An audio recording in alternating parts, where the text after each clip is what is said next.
څو ورځې وړاندې په هند کې یوه الوتکه نسکوره شوه. 2015 د جون 12 د ایر انډیا یوه الوتکه چې غوښتل د هند د ګجرات څخه د لندن ښار ته مسافر یوسي، خو دغه الوتکه د سفر سره سم دستي څو دقیقې وروسته د عاجل حالت سیګنال ورکړه.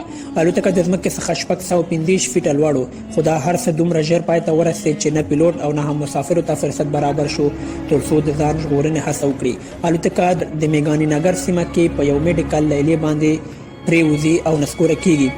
په الوتکه کې ناست 242 مسافرو له ډلې یوازې یو کس ژغورل کیږي او د لیلې په سیمه کې هم تر 11 تنه خپل ژوند بایلي. د دغه پیښې دقیق علت لا معلوم نه دی.